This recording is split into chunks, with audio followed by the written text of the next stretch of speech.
Hi everyone, मैं हूँ सुधा और आप देख रहे हैं मेरा चैनल घर संसार बाय सुधा सिंह। फ्रेंड्स, आज मैं आप लोगों के लिए बहुत ही अच्छा और बिल्कुल यूनिक रेसिपी लेकर के आई हूँ। ये रेसिपी झारखंड का फेमस रेसिपी है और स्पेशल भी है।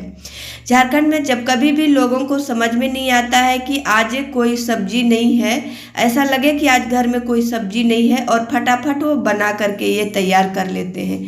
तो आप लोग देख सकते हैं कि इसके लिए मैं 200 ग्राम उड़द का दाल ली थी और दाल को अच्छे तरीके से मैं ओवरनाइट भिगो करके रख दी थी। सुबह मैं उसे अच्छे तरीके से धो ली हूँ। उसके बाद यहाँ पर 2 मीडियम साइज का प्याज है जिसे मैं अच्छे तरीके से धो करके और कट कर ली हूँ। उसके बाद यहाँ पर 10 से 12 लहसुन की कलियां हैं, उसे भी छील करके मैं धो ली हूँ। 4 हरी मिर्च है जिसे भी मैं अच्छे तरीके से धो ली हूँ। टमाटर इस रेसिपी में थोड़ा सा ज़्यादा लगता है और ध्यान आप लोग जब कभी भी बनाएंगे तो आप लोग ध्यान रखेंगे इस बात का कि टमाटर बिल्कुल पका हुआ हो और थोड़ा ज़्यादा मात्रा में। यानी कि अगर 4 से 5 लोगों के लिए हम ये रेसिपी बना रहे हैं तो 5 टमाटर हम ज़रूर डालेंगे, तभी इसका स्वाद अच्छा आएगा। दूसरी बात है कि इसमें मसाला बहुत ज़्यादा हो ऐसा कोई ज़रूरी नहीं है, लेकिन उसके बाद भी ये सब्जी बहुत अच्छा बन करके तैयार होता है। अब यहाँ पर जो भी टमाटर था उसको मैं छोटे छोटे टुकड़ों में कट कर ली हूँ। यहाँ पर टमाटर को ग्राइंड नहीं करना है, इसे छोटे छोटे टुकड़ों में कट कर लेना है। और जो मसाले हम लिए थे जैसे कि प्याज, लहसुन, उसमें छोटा टुकड़ा आप अदरक का भी डाल सकते हैं, हरी मिर्च डाल सकते हैं। हरी मिर्च आपको पसंद ना हो तो आप रेड चिल्ली भी डाल सकते हैं, जीरा गोलकी आप डाल सकते हैं। जो भी मसाले आपको पसंद हो आप डाल सकते हैं, लेकिन ज़्यादा मसाला ज़रूरी नहीं है।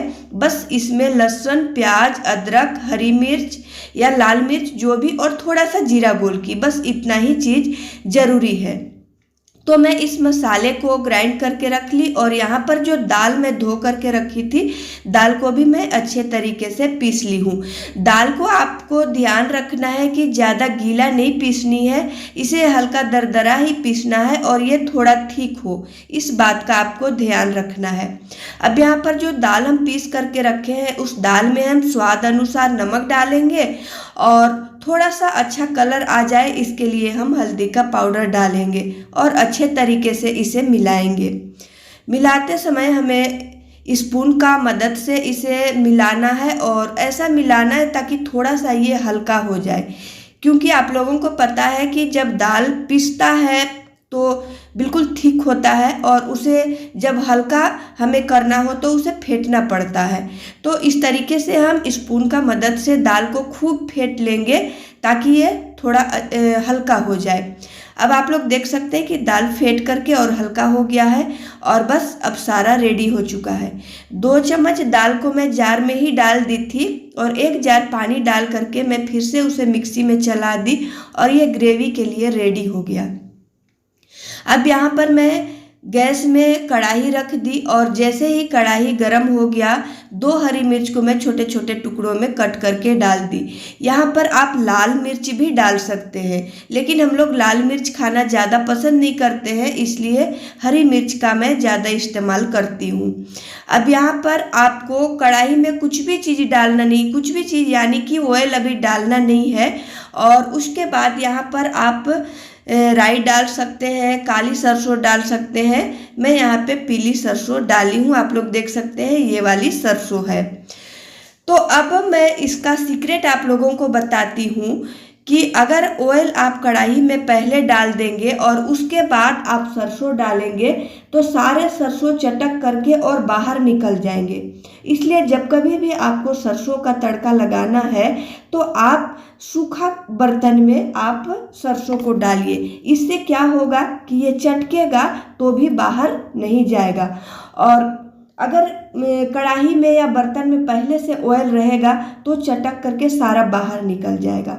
तो इस बात का आप लोग ध्यान रखें, ये विशेष टिप्स है और सीक्रेट है, इससे आपको बहुत फायदा। कभी भी आप चेक करके देखिएगा कि इस तरीके से होता है। अगर आप ऑयल डाल दीजिए तो चटक करके सारा सरसों बाहर निकल जाएगा।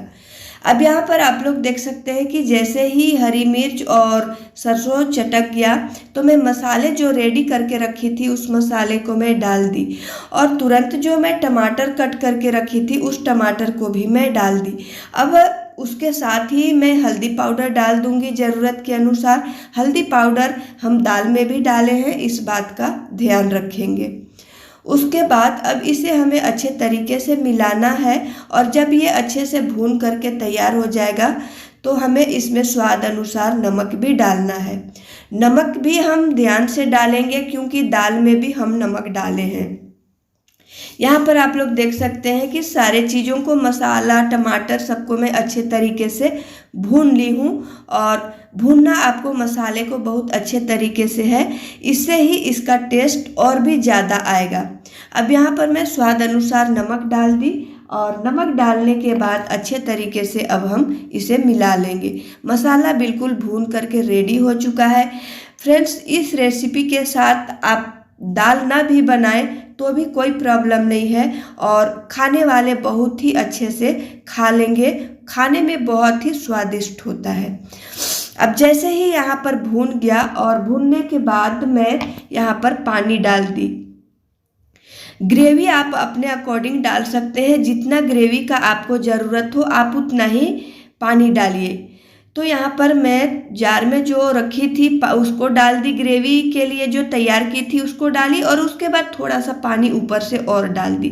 अब मेरा ग्रेवी बस मैं इतना ही रखूँगी और हो गया। अब इस समय हम ढक करके और इसे उबलने का इंतज़ार करेंगे। उबलते समय भी आप ध्यान रखें कि ढक करके और गैस की फ्लेम को हाई करके और इधर उधर आप ना जाएं, और नहीं तो जैसे दूध उफनता है उस तरीके से ये उफन करके और बाहर निकल जाएगा, गिर जाएगा, और आपको फिर दुगुना मेहनत लगेगा इसे गैस को साफ़ करने में, इधर उधर साफ़ करने में। तो आप जब कभी भी इसे उबलने के लिए ढक करके छोड़ रहे हो तो आप गैस की फ्लेम को बिल्कुल लो कर दीजिए। अब आप लोग देख सकते हैं कि ये उबल करके रेडी हो चुका है। अब हम इन बड़ियों को इसमें डालेंगे। बड़ियों को जिस तरीके से हम अदौरी पारते हैं उस तरीके से हमें उसी साइज में इसमें बड़ियों को छोड़ना है। तो आप लोग देख सकते हैं कि किस तरीके से मैं जैसे अदौरी बनाते हैं उसी तरीके से मैं इसमें डालती जा रही हूँ। और इस बात का भी आप ध्यान रखें कि एक के ऊपर एक ना डाल दें, आप जगह देख करके अलग अलग जगहों में आप डालें, ताकि इसे फैलने या उबलने के लिए जगह मिल सके। तो यहाँ पर उबलने के लिए अच्छे तरीके से इसे जगह मिल सके। तो आप लोग देख सकते हैं कि हर थोड़े थोड़े दूर पर मैं अदौरी जैसा इसे पारती जा रही हूँ। और अभी इस बात का भी आप विशेष टिप्स ये है कि इस बात का आप ध्यान रखें कि तुरंत इसे नहीं चलाना है।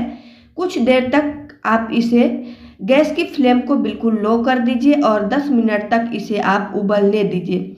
10 मिनट तक आप इसे उबलने देंगे तो ये बिल्कुल पक करके रेडी हो जाएगा, और उसके बाद आप चलाएंगे तो ये बिल्कुल नहीं घुलेगा।